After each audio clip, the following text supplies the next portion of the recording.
자, 안녕하십니까.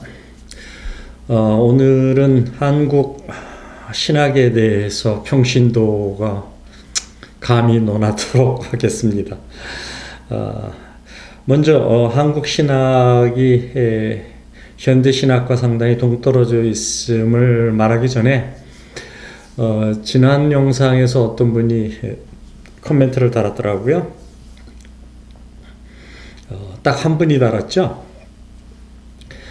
교회에서 예배당에서 십자가를 잘 안 보이게 치워놓으면은 그게 깨어 있는 교회입니까? 라고 물으셨는데,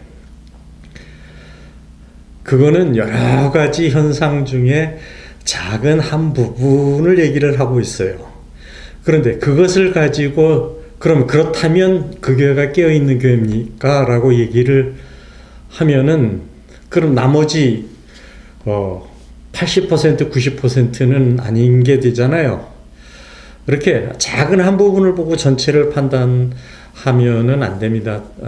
제가 그거를 보고 참 조금 어이가 없었는데, 제발 그 코멘트 다신 분은 신학을 하신 분이 아니시기를 바랍니다. 그거와 유사한 것에 대해서 지금 말씀드리도록 하겠습니다. 교회에서 십자가를 이렇게 안 보이게 하는 것. 영등포에 가면은 요셉병원이라는 병원이 있어요. 무료병원인데 노숙자들하고 쪽방청 사람들을 위해서 무료로 봉사하는 병원입니다. 거기에 이제 한 기자가 가서 인터뷰를 했어요. 그 의사 선생님한테. 그 인터뷰하는 중간에 이제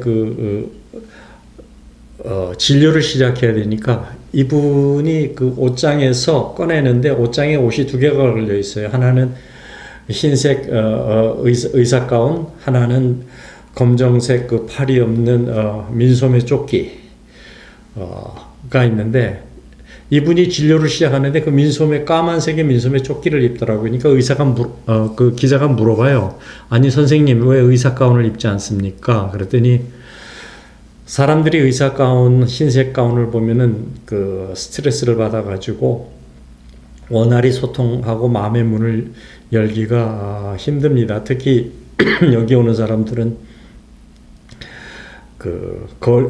가난에 내몰린 노숙자들이고 그런 사람이기 때문에 그들을 편하게 해주기 위해서 제가 의사 가운을 입지 않습니다 라고 얘기를 하세요. 여러분들이 미국이나 캐나다에 오시면은 패밀리 닥터를 만나든지 스페셜 닥터를 만나든지 종합병원에 가면은 의사들이 하얀색 의사 자켓을 입지 않고 있어요. 그냥 평범한 옷을, 우리와 같은 평범한 옷을 입고, 어떤 사람들은 이제 가끔 청진기를 목에 두르고 있습니다. 그러니까 편하게 얘기할 수 있도록 그런 흰색에 대한 두려움이 있기 때문에 그걸 흰색 증후군이라고 하던데, 그런 걸 입지 않는 게 이 북미의 지금 의사들의 형태입니다. 의사 선생님은 상당히 깨어있는 분이에요. 그거를 알고 하셨는지 모르고 하셨는지 모르겠지만 상대 환자를 많이 배려를 해서 마음의 문을 열고 원활히 소통하기 위해서 의사 가운을 입지 않는다는 것. 교회에서 흰 십자가를 이렇게 옮긴다는 것과 상당히 일맥상통합니다. 그런데 제가 그것을 보고 또 하나 느낀 게 뭐냐면은, 그 무료병원을 운영하는 것이 캐톨릭이에요. 오랜 세월 동안 몇십 년이라고 알고 있는데 거의 한 40년이 넘어간 것 같아요. 근데 그걸 캐톨릭에서 해요. 지금 개신교는 보면은, 기독교는 1,000억, 2,000억을 들여서 성전을 짓지만 그런 것을 무료 병원을 운영하고 있지 않지 않습니까? 그게 뭘 뜻하는가요? 낮은 자세로 사람들과 사랑을 하고 봉사를 하고 하는 것은 어떤 면으로 보면 기독교보다 천주교 사람들이 더 잘하는 거예요. 그런 무료병원을 운영하는 캐톨릭은 참 잘하고 있는데 개신교는 뭘 하고 있습니까? 그런데 그 의사 선생님이 그 인터뷰 마지막에 뭐라 그러냐면 묻습니다. 그 기자가 언제까지 이걸 하실 것입니까? 그러니까 그 무료 봉사하는 의사 선생님이 뭐라고 하냐면 지하철을 타고 다닐 수 있는 한 봉사를 하겠습니다. 그러니까 거기는 차 댈 데가 없는 거예요. 그 선생님이 뭐 차가 없어서 차를 안 끌고 오겠습니까? 차 댈 데가 없으니까 지하철을 타고 오는 거예요. 그 지하철을 탈 수 있는 한 봉사를 하겠다라고 인터뷰를 마치던데 상당히 그걸 보고 많은 것을 생각했습니다. 여기에서 우리 그 교회의 현재 한국 교회의 위치를 간접적으로 알 수 있을 것 같아요. 자, 한국 신학에 대해서 얘기를 하겠습니다. 물론 결론을 놓고 먼저 얘기를 하면은 한국 신학은 현대 신학과 상당히 동떨어져 있는 1600년대 그 신학 수준에 머물러 있어요.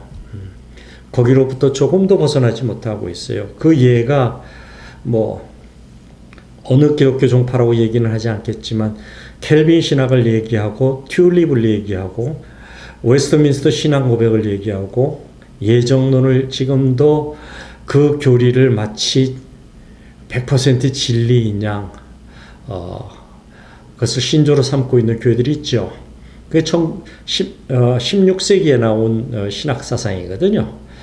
그 16세기에 나와 있는 신학 사상을 지금도 마치 진리인 양, 뭐 100% 틀렸다고는 얘기는 못하지만 100% 맞다고도 얘기를 못하는 거죠. 그런 것들이 그것이 다 성경에 있는 내용을 함축하고 있는 얘기가 아주 일부분 코끼리의 한 편만 보고 얘기하고 있는 것입니다. 그런 그 신학의 흐름을 지금도 가져가고 있는 게 한국의 신학이에요. 뭐 거기에 이제 자유주의 신학까지 곁들여서 참 철도 없이 철딱서니 없이 신학 이론을 가르치고 있지요. 첫 번째, 한국 신학대학원이나 대학교 교수들이 다는 아니겠지만 많은 사람들이 질이 떨어져요. 아주 워스트 케이스 교수의 질을 한번 들어볼까요? 뭐 박준혁 교수라는 사람이 있어요. 뭐 한신대 교수라고 하던데 한신대가 한국신학대학으로 정주신학대학이 한국에서 최초로 출발한 대학 중에 하나인데 물론 그 사람이 신학을 가르치지 않기를 바랍니다만은 그 사람이 한국신학대 교수인데 뭐라고 방송에서 아주 떳떳하게 얘기하냐면 소나무의 기가 뭐 어떻고 하는 이런 얘기를 해요. 대학 교수라는 사람이 나와서 무당이 할 법한 소리를 인터뷰에서 아주 떳떳하게 얘기를 합니다. 그 사람이 뭐 중앙대학교 사학과를 졸업해서 거기에서 중앙대학교에서 박사학위를 받아서 한신대 교수라고 해요. 신학대학을 근간으로 한 교수의 대학의 교수라고 합니다. 예를 들어서 이제 그런 사람들을 얘기를 해요. 그런 사람들이 떳떳하게 뭐 소나무의 기가 어떻고 이런 얘기를 할 수가 있나요? 두 번째로 신학이라는 것은 모든 학문 중에서 제일 어렵고 심오한 학문입니다. 왜냐하면은 왜 어렵고 심오하다고 얘기하냐면 다른 학문, 세상 학문, 물리학, 뭐 화학, 뭐 문학, 수학 이런 것들은 눈에 보이고 느낄 수 있고 만져질 수 있는 것들을 연구하는 학문이에요. 근데 신학은 눈에 보이지도 들리지도 않는 그 학문을 연구하지 않습니까? 학문의 목적은 뭐예요? 그것을 알고 보면은 답이 보여요. 학문의 목적은 진리 탐구예요. 예수님께서 그러셨잖아요. 내가 진리요 생명이요 길이다. 예수님 스스로가 진리라고 얘기를 하셨잖아요. 그러니까 우리는 하나님을 탐구하는 진리를 탐구하는 게 학문이거든요.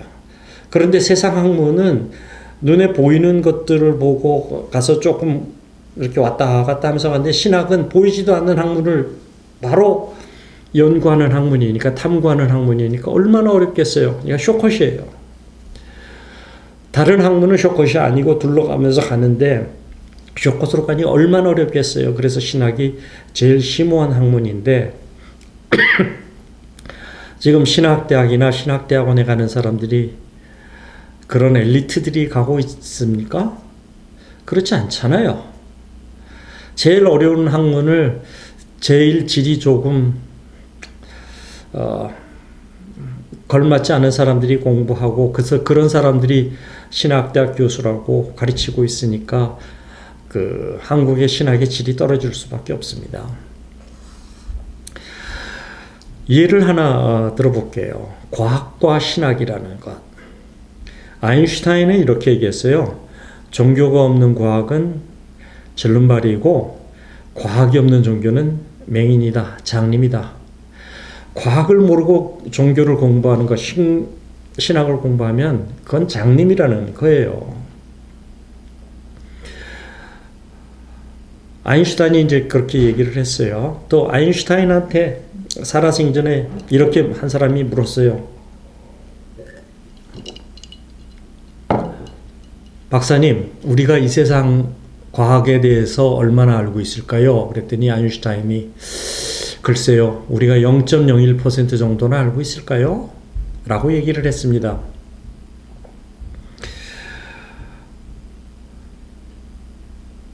제가 아는 한 신학대학원 교수님이 계세요. 84세 때 그 마지막 고별 강연을 하시는데 드와이트 펜트코스트 교수님이세요. 이 교수님은 20대 후반에 30이 되기 전에 신학 박사를 받으셔서 평생을 신학대학과 신학대학원에서 성경을 공부하고 연구하신 교수님인데, 이 교수님이 50년 넘어 학문의 그 신학을 공부하고 성경을 공부하신 분이 그 84세 은퇴 고별 강연에서 뭐라고 하셨냐면은, 내가 성경을 얼마나 모르고 있는지조차 모릅니다.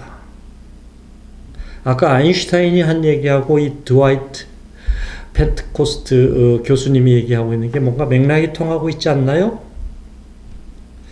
그러니까 학문을 이 길로 올라가든 이 길로 올라가든 종국에는 한 곳 진리 맞닥뜨리는데, 현대의 가장 뛰어난 천재 과학자가 한 얘기와 50년 넘어 신학을 공부하고 성경을 공부하신 교수님이 은퇴하시면서 하시는 얘기가 같아. 글쎄, 우리가 이 세상 과학을 0.01%나 알까요? 내가 얼마나 성경에 대해서 모르고 있는지조차 나는 모릅니다. 그게 신학이에요. 그러니까 과학을 공부해도 신학이 보이고 신학을 공부해도 과학이 보여야 되는데, 한국의 신학자들이 과학을 아나요? 한국의 목회자들이 과학을 아나요? 예를 하나 들어드릴까요? 여러분들 우리 GPS를 많이 쓰지요. 이제 어디를 갈 때. 그 GPS가 인공위성 3개에서 포착을 해서 위치 정보를 가르쳐 주는 게 이제 GPS인데, 글로벌 포지셔닝 시스템이라고. 이 GPS를 인공위성이 주는 그 좌표를 그대로 받아서 쓰면 틀립니다. 여러분이 그 GPS를 따라가면 바다에 빠지든 강에 빠지든 그렇습니다. 왠지 아세요? 인공위성이 있는 곳에서의 중력과 우리 땅에서의 중력이 다릅니다. 그 다음에 인공위성이 날아가는 속도는 무진장 빠릅니다. 두 가지 속도에 대한 보정, 그러니까 중력에 대한 보정. 그러니까 중력이 높으면 시간이 빨리 가요. 중력이 높으면 시간이 천천히 흘러요. 또 빠른 속도로 가면은 시간이 천천히 흘러요. 늦은 속도로 가면 시간이 빨리 흘러요. 그러니까 시간과 중력에 따라 그 중력과 속도에 따라서 시간의 흐름이 다르다라는 거죠. 이 개념, 이것을 보정해 주지 않으면 GPS는 무용지물입니다. 우리가 GPS를 쓰지만 아까 얘기한 중력과 속도, 아인슈타인의 상대성 이론에서 나온 그 보정을 해주지 않으면 GPS는 무용지물이에요. 우리가 알든 모르든 간에 그런 상대성 이론, 현재 과학의 이론 속에서 살고 있다라는 거지요. 또 하나 과학에 대해서 얼마든지 목회자들인지 신학자들이 모른다라는 얘기를 제가 예를 들어 드릴까요? 뭐 한 10년 됐나요? 인터스텔라라는 영화가 나왔어요. 여러분 보셨는지 모르겠는데 여러분 인터스텔라를 보고 완전히 이해를 다 하셨습니까? 강남의 어머니들은 그 인터스텔라를 보고 자녀들을 이해를 시키기 위해서 뭐 책을 사줬는데 그 책이 이렇게 두껍다고 해요. 현대 물리학의 많은 부분이 그 인터스텔라에서 다뤄지고 있는데 거기에 바로 중력과 속도와 공간에 따른 그 개념이 거기에 나옵니다. 우리는 3차원에 살고 있는데 인터스텔라에서 논하고 있는 건 5차원을 논하고 있어요. 그 다음에 인터스텔라에서 나오는 게 블랙홀. 블랙홀은 지금 판명이 됐어요. 그렇죠? 웜홀이라는 게 나오는데 웜홀은 아직 과학적으로는 증명이 되지는 않았습니다. 있을 것이다라고 과학자들이 추정을 하고 있고요. 그 다음에 우주 특이점이 나오는데 우주 특이점에 대해서는 아직 우리가 잘 모릅니다. 그래서 이런 현대 물리학의 개념이 인터스텔라에서 나오는데 그것을 보고 이해를 하는 목회자나 신학대학 교수가 몇 명이나 될까요? 그러니까 타학문에 대해서 문외한인 사람들이 성경만 공부한다고 해서 그 성경을 제대로 이해할 수 있을까요? 서로 맞닥뜨려 있는데 여러분들 눈에 우리가 보는 것이 얼마나 눈에 보이는 것 같습니까? 눈에 보이는 게 전부일까요? 우주의 먼 만환경을 들여다보고 보는 게 전부일까요? 이 우주의 현재 우리의 눈에 보이는 것은 4%밖에 보이지 않습니다. 나머지 96%는 보이지 않아요. 96%가 이루어지고 있는 게 암흑물질과 에너지인데 우리가 몰라요. 그래서 암흑이라는 단어를 써요. 눈에 보이는 4%를 보고도 우리가 다 모르는데 안 보이는 수많은 것들이 있는데 모르는 게 있는데 아까 얘기한 신학은 안 보이는 것을 공부하는 학문이라고 그랬잖아요. 얼마나 어렵겠습니까? 이제 신학을 얘기하면서 이제 과학과 견주어서 과학에서 얘기하는 것, 신학에서 얘기하는 것을 말씀을 드리는데 좀 이해하기가 좀 어려울 겁니다. 그러니까 제가 지금 얘기하고자 하는 것은 뭐냐면 성경을 제대로 이해하려면 과학을 필히 알아야 된다라는 거예요. 그래서 아인슈타인이 과학이 없는 종교, 과학을 모르는 종교는 장님입니다라는 얘기가 그런 의미예요. 자, 얘기를 해볼까요? 요한계시록에 보면은 이 세상에 종말이 있고 심판이 있고 예수님의 재림이 있다고 얘기를 해요. 새하늘이 그때 열린다고 얘기를 해요. 이 세상에서의 삶은 끝나지요. 요한계시록은 그렇게 우리에게 말씀하고 있습니다. 그럼 과학에서는 뭐라고 얘기하고 있느냐? 연력학 제2의 법칙인 그 엔트로피 법칙이 있는데 엔트로피 법칙은 정의로 그대로 얘기를 하면 엔트로피는 시간이 흐르면 엔트로피가 커가는 쪽으로 최대화하기 위해서 증가하고 변화하는 쪽으로 간다. 그러니까 시간이 가면 엔트로피는 증가한다라는 얘기예요.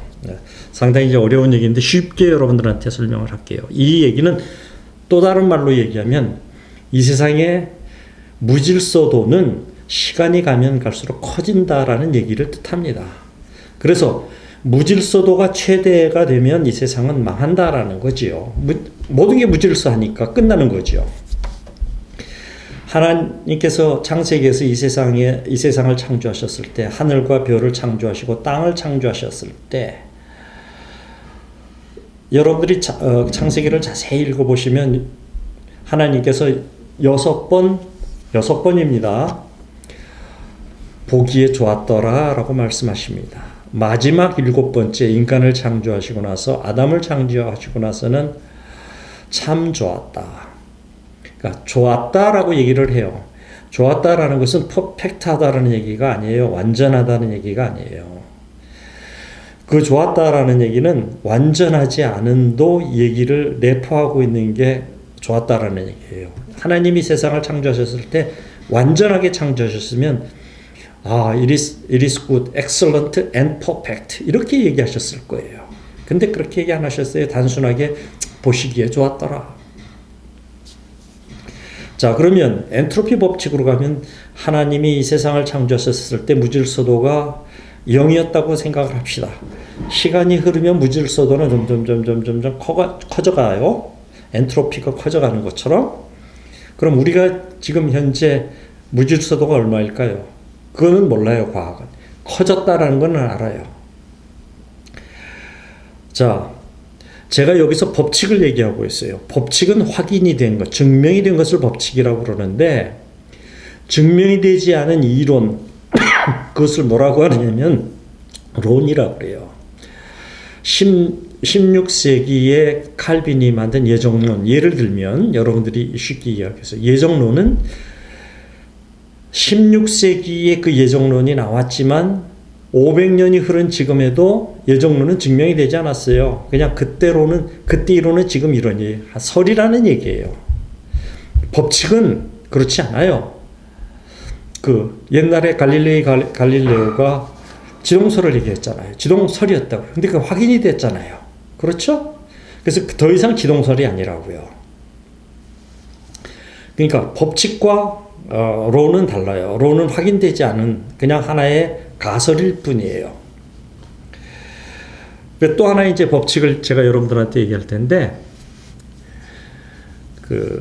이 우주는 팽창하고 있습니다. 지금 여러분이 들으셨는지 모르겠는데, 그게 그 허블 르메트르 법칙인데, 에드윈 허블이 이 은하를 관측하다가 발견한 거예요. 우주가 팽창한다. 그것을 어떻게 알았는지는 과학적으로 여러분들한테 설명을 하지 않겠습니다. 그건 과학에 좀 깊이 아셔야 되기 때문에 얘기는 하지 않지만, 지금 우주는 팽창하고 있는 게 맞습니다. 그래서 그 허블 르메트르 법칙이라고 합니다. 이것 때문에 아인슈타인이 정상 우주론을 얘기했다가 나중에 그 허블이 논문을 발표해서 미안하다, 내가 얘기한 정상 우주론은 틀렸다라고 그 세기에 뛰어난 천재가 사과를 합니다. 제가 잘못 알았습니다. 그것을 깨트린 사람이 바로 에드윈 허블이었는데, 자, 재밌는 것을 하나 얘기를 할게요. 우리가 얼마나 모르는가를 아인슈타인이 0.01%는 알까요? 하는 것을 이제 실례를 드는 겁니다. 우주가 팽창하려면 이 갤럭시와 이 갤럭시가 팽창하려니까 거리가 벌어져야 돼요. 그렇죠? 그런데 이 우주에 있는 은하는 은하끼리 충돌을 하는 경우가 있어요. 거리가 좁혀져서. 우주가 팽창하는데도 불구하고 우리가 살고 있는 것은 밀크웨이 갤럭시, 은하수라고 부릅니다. 우리 밀크웨이 갤럭시에서 가장 가까운 게 그 안드로메다 갤럭시거든요. 근데 그 안드로메다 갤럭시를 이렇게 추적해 보니까 우리가 살고 있는 밀크웨이 갤럭시하고 이렇게 접근하고 있어요. 그러니까 점점 접근하고 있어요. 언젠가는 이 두 갤럭시가 충돌을 한다는 거죠. 그러면 우리 이 지구는 없어질 수도 있어요. 아까 얘기한 그 엔트로피 법칙에 종말이 있습니다. 무질서도가 극에 다르면 끝납니다. 라는 것과 이 우주에서 지금 관측되고 있는 것이 지금 잘은 모르죠. 왜 서로 접근하고 있는지는 모르지만, 우리 이 지구상에 이 우리 은하계는 끝이 있구나. 라는 것이 지금 과학적으로 판명이 되고 있습니다. 근데 이런 과학적인 사실, 성경에서 얘기하는 것과 과학이 맞아 들어가고 있는 거죠. 종말론들이.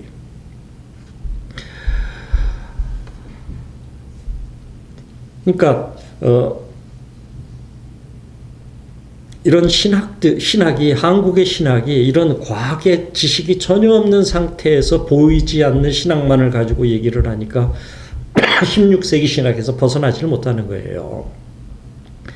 제가 20세기 신학이 어떻게 21세기 신학이 바뀌고 있는지는 다시 설명을 드리겠지만, 이런 지식이 심오한 것을 심오한 것을 많이 공부를 하고 설교를 해야 함에 불구하고 가르쳐야 함에도 불구하고 그렇지 못하니까 설교할 때 수준이 떨어져요. 그러니까 세상 얘기나 하고 정치 얘기를 하고 뭐 예우화를 들고 그러죠. 아까 그 얘기하는 드와이트 펜테코스트 교수님이 뭐라고 그러셨냐면, 우리가 평생을 성경을 얘기해도 성경에 대해서 담겨져 있는 것은 다 얘기하지 못합니다. 그 정도로 성경을 심오합니다 라고 말씀하셨어요. 성경의 신학적 깊이는 무진장 깊은데, 한국의 목사들은 보면 다는 아니겠지만 많은 사람들이 세상 얘기를 하고 정치 얘기를 하고 어떤 사람은 드라마 얘기도 하고 그래요. 성경 말씀은 전부 학문을 위주로 해서 나타나 있는데, 예를 들어서 한국의 목사들이 정상우주론과 빅뱅에 대해서 얘기를 합니까? 창세기는 빅뱅을 얘기하고 있는데, 그럼 정상우주론이 뭐고 빅뱅이 뭐고 그것에 대해서 창세기를 설명할 때 그 부분들을 설교하는 목사들이 있나요? 그것을 가르치는 교수들이 있나요? 과학적인 상식이 없으니까 가르치지를 못하는 거예요. 그게 이제 우주의 얘기가 나왔으니까 그러는데, 수소에서 헬륨으로 되는 핵융합이 있어요. 그래서 지금 이 우주에서 아까 시간이 흐르면서 엔트로피가 높은 쪽으로 간다. 수소의 양이 줄고 헬륨의 양이 점점점 커지는 쪽으로 가고 있어요. 그게 또 다른 과학이 얘기하고 있는 현상이에요. 그래서 수소가 없어지게 되면 이 우주의 생명은 끝난다라고 하는 게 바로 또 그 얘기입니다.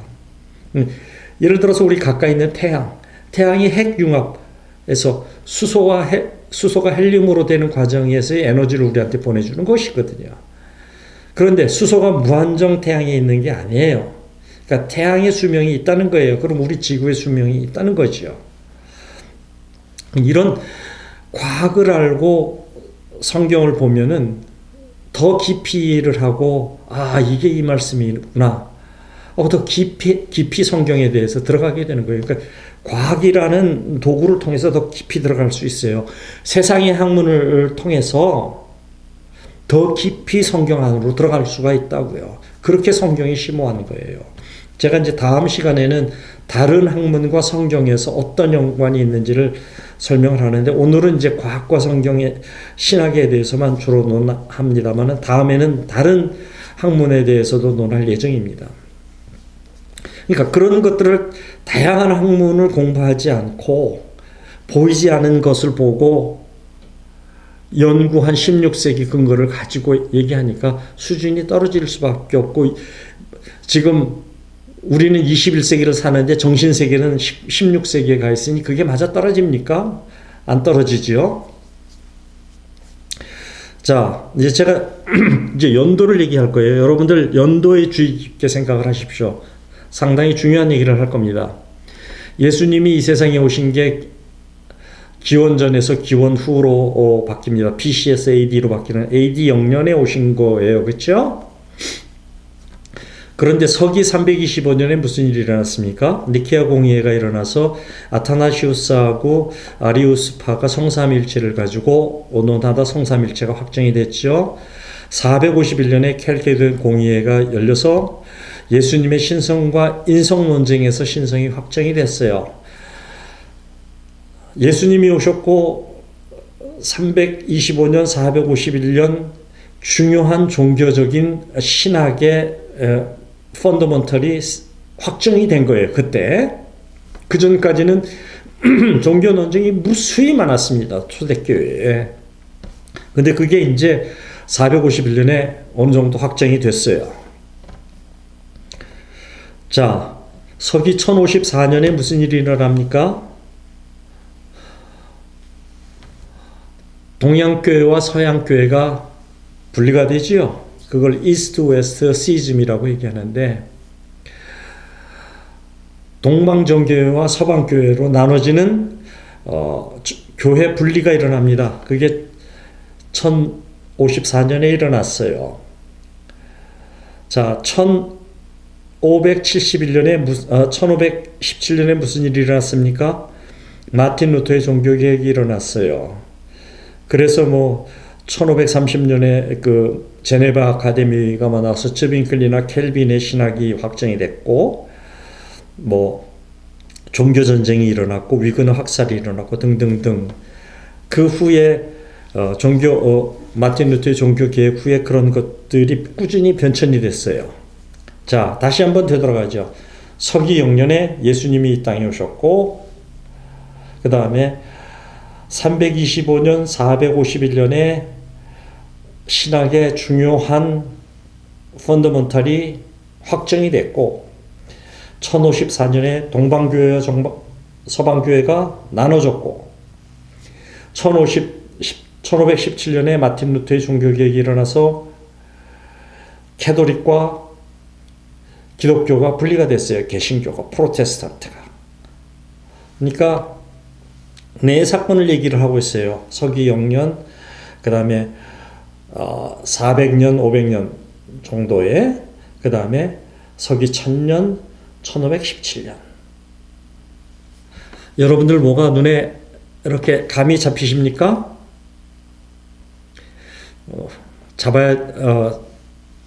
이게 큰 교회의 대변혁이 있었구나. 언제마다? 대충 500년마다예요. 0년, 451년, 그 다음에 1054년, 1517년. 지금이 몇 년도죠? 2024년. 1517년으로부터 지금 몇 년이 흘렀어요? 507년이 흘렀어요. 그러면 교회의 역사가 얘기하고 있는 거의 500년마다 교회가 큰 변혁이 일어났다. 그러면 지금 시점에 큰 변혁이 밑에서 꿈틀꿈틀거리고 있다라는 거예요. 이게 언젠가는 화산 터지듯이 터질 거예요. 자, 이런 변혁의 흐름이 지금 있습니까? 한국교회가? 한국신학이? 없잖아요.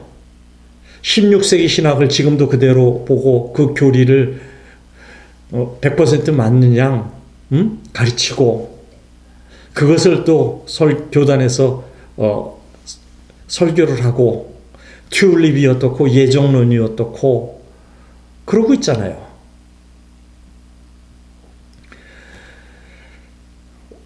지금 2000년 들어서 2020년 들어서 큰 변화의 흐름이 신학에서 일어나고 있다라는 거예요.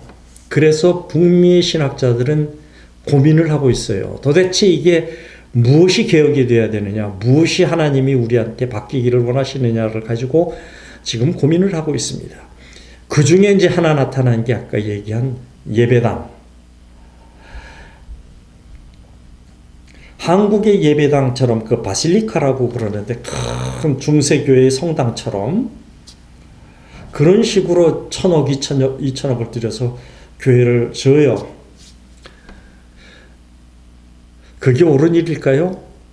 현대신학에서 얘기하는 것은 그렇지 않다라는 거예요. 왜냐?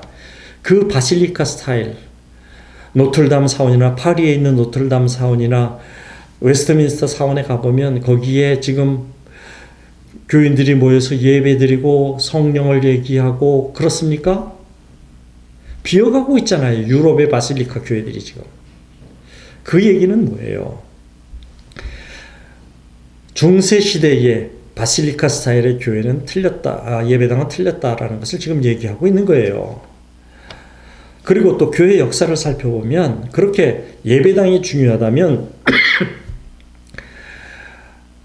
예루살렘, 올드 예루살렘에 있는 솔로몬 성전이 있었던 자리, 에스라가 성전이 있었던 자리에 지금 교회가 커든 멋있는 교회가 서 있어야 되는 거 아니에요? 노틀담이나 웨스트민스터 사원보다 더 멋있는 그런 예배당이 서 있어야 되는 거 아니에요? 근데 거기에 지금 뭐가 서 있어요? 이슬람 사원이 서 있잖아요. 아라락스가 모스크나 황금돔 사원이 거기에 있잖아요. 무엇을 우리에게 얘기하고 있습니까? 그 모리아산 아브라함이 이삭을 번제로 드리려고 했던 그 장소, 그 다음에 솔로몬의 성전이 있었던 장소, 에스라의 성전이 있었던 예루살렘의 성전, 그 자리에 지금 뭐가 있습니까? 그 다음에 바울이 소아시아 7교회를 다니면서 전도를 했어요. 위대한 역사를 했지요. 그 교회들이 현재 남아 있습니까? 흔적도 없는 교회들이 많잖아요. 그것이 우리에게 지금 뜻하는 바가 뭡니까? 그 교회는 그런 교회, 우리를 위압하는 그런 교회의 스타일은 현대교회에서 맞지 않는다라는 거죠. 우리 현대인들이 얼마나 어렵고 스트레스를 받고 살고 있습니까? 그런데 목회자들이나 신학은 16세기의 그 사고방식에서 벗어나지 못하고 현대의 신학의 흐름에 뒤떨어져 있으니까 그런 교회들이 들어서는 거지요. 지금도 그게 한국의 신학이 어디에 머물러 있는가를 적나라하게 보여주고 있는 것입니다. 그래서 제가 얘기하는 게 현대 예배당은 편하고 낮아지고 외형도 편하고 방도 좁고 예배하는 장소가 예배에 참석한 사람들을 위로하고 편하게 해주는 형태로 지금 바뀌고 있는 게 현대교회의 모습입니다라고 얘기했는데 여러분이 다니고 있는 교회는 어떻습니까? 그렇습니까? 16세기에 또는 18세기에 머물러 있는 그런 예배 형태를 갖고 있지 않습니까? 지금 세상의 모든 미디어들은 우리의 오감을 자극하는 쪽으로 바뀌고 있는데 육성에 의한 설교만 가지고 지금 하고 있습니까? 그래서 북미교회에 부흥하는 북미교회는 그거보다 더 뛰어나기, 세상에 얘기하는 그런 것들보다 대중매체보다 더 뛰어나게 하기 위해서 꾸준히 노력을 하고 있는 거예요. 그래서 저번에 제가 올린 그 예배드리는 모습을 거기에 올렸잖아요. 그래서 그런 형태가 나오는 겁니다. 그리고 한국 신학의 문제는 이런 예배당을 연구하고 전공한 신학대학 교수가 없어요. 여기에는 그런 분이 계시거든요. 그래서 교회를 건축하려고 할 때 그 교수님을 모셔다가 현대 예배당이 가야 하는 것에 대해서 설교를 듣고 강의를 듣고 머리를 맞대서 설계를 합니다.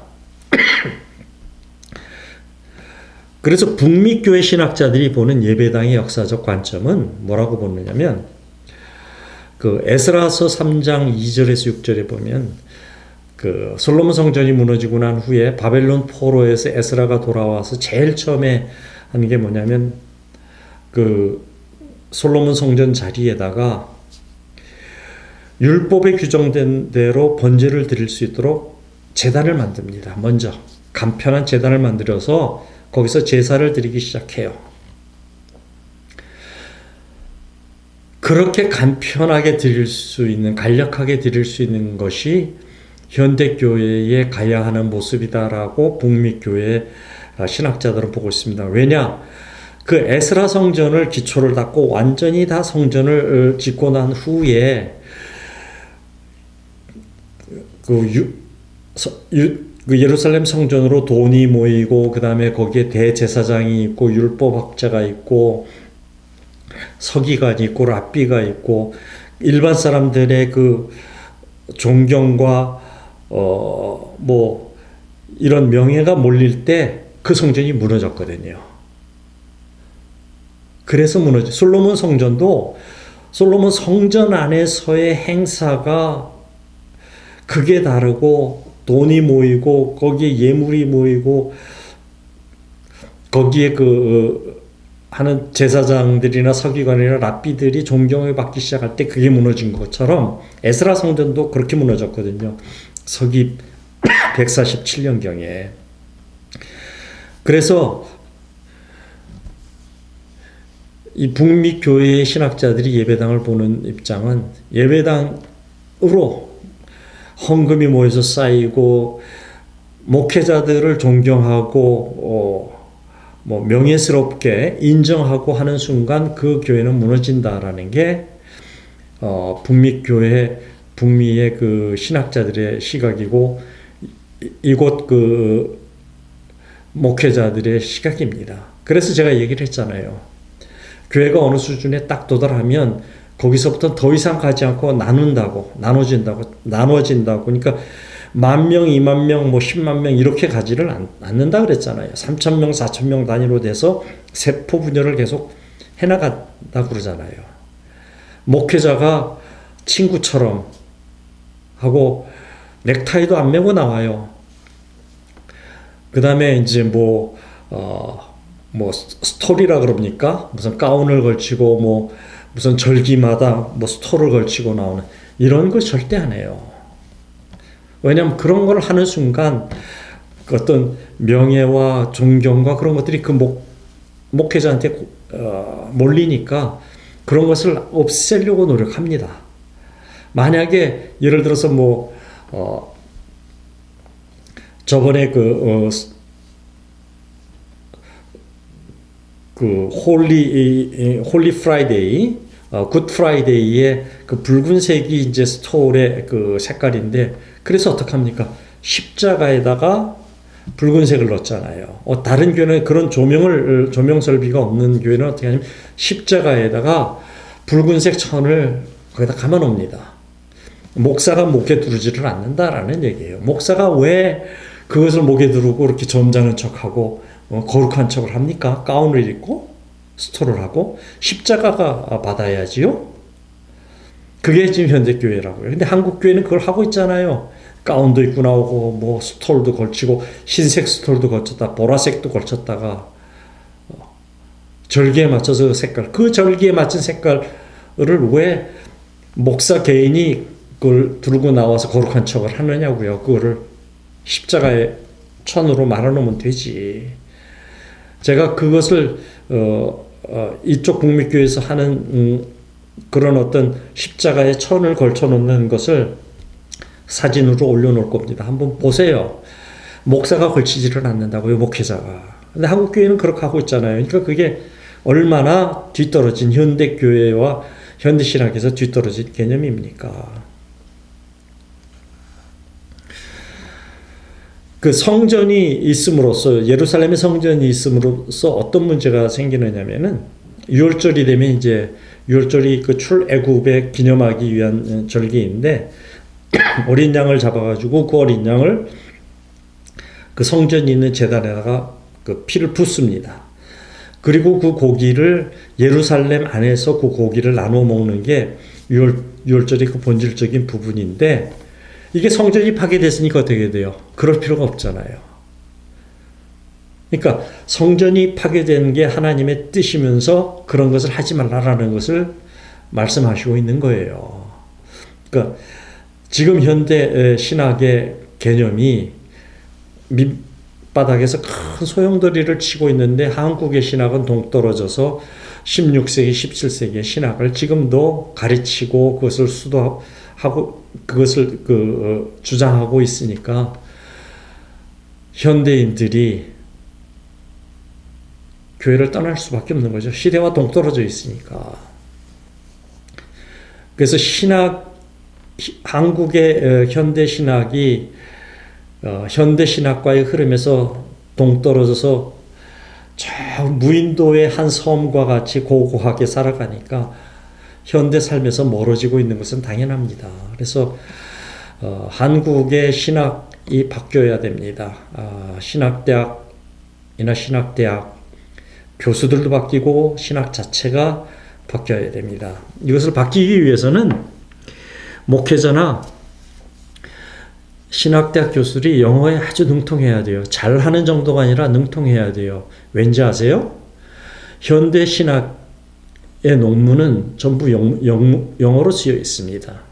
그런데 그 영어로 쓰여 있는 신학 서적의 원전을 찾아 들어가 보면, 뿌리를 찾아 들어가 보면은 이게 17세기, 18세기, 19세기의 독일어 원전에서 인용돼서 나온 것들이 많습니다. 왜 17세기, 18세기, 19세기 독일어 원전이 많느냐?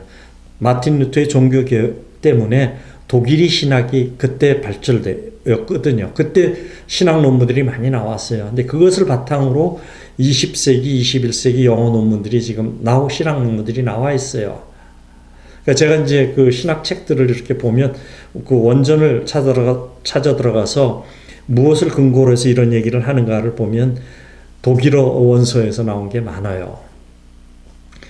퍼센트는 모르지만 한 7, 80%는 다 독일어 원전에서 그 논문들이 발표가 됐더라고요. 그래서 뭐 독일어까지는 할 수가 없죠.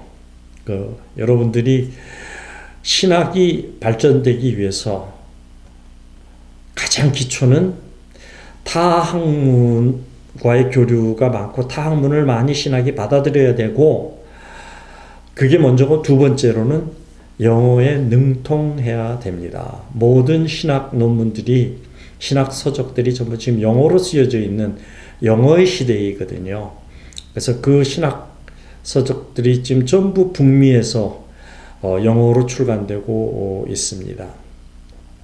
그래서 한국 신학이 이제 결론적으로 얘기하면 도태되어 있는 경우에 큰 이유가 다른 학문과의 융합 학문이 되어 있지 않다. 받아들이고 있지 않고 그것을 초등학문으로 여긴다.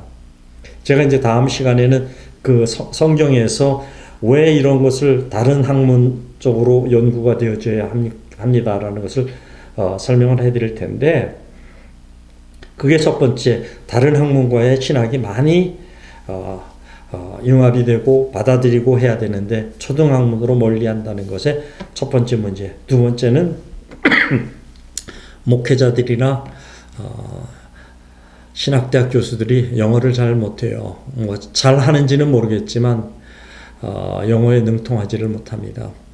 영어에 능통하지 못하면 그리스 원어 성경도 잘 읽을 수가 없어요. 그 다음에 영어에 능통하지 못하면 히브리어를 공부를 할 수가 없습니다.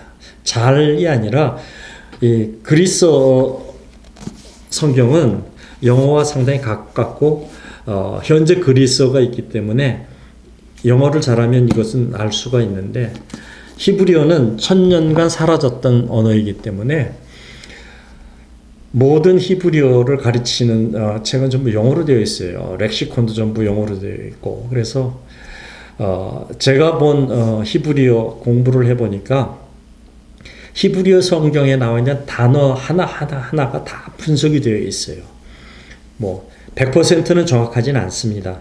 근데 많은 부분, 거의 95% 이상은 단어 하나하나를 정확히 번역을 해놨어요. 5%에 아직 잘 모르는 부분도 아직 있긴 하지만, 그런데 그게 전부 영어로 되어 있어요. 그러니까 영어를 능통하게 보고 히브리어 그것을 보면 히브리어의 원뜻을 이해할 수 있는데, 그렇지 못하면 히브리어를 완전히 해석하고 뭐 단어 하나 강대상에서 인용한다? 그것은 수박 겉핥기 식입니다. 아니면 영어에 능통하다면 NASB 성경을 읽으면은 번역이 상당히 히브리어 원어에서 NASB 성경은 잘 되어 있어요. 직역을 하느라고 해서. 대신 영어가 어렵습니다. NIV 성경은 의역이 되어 있는 부분이 많기 때문에 이해는 하기 쉽지만 정확한 뜻을 알기에는 NIV는 조금 어려움이 있어요. 근데 NASB는 상당히 난해합니다. 영어 자체도 직역을 했기 때문에. 그래서 말씀드리는 것 두 가지. 신학이 융합학문이 되어야 됩니다. 두 번째로 목회자나 신학자들은 영어에 능통해야 합니다. 라는 것을 말씀을 드립니다. 그렇지 않기 때문에 한국의 신학이 현대 신학과 멀어져 있는 것입니다. 다음에는 목사들과 신학에 대해서 논하도록 하겠습니다. 감사합니다.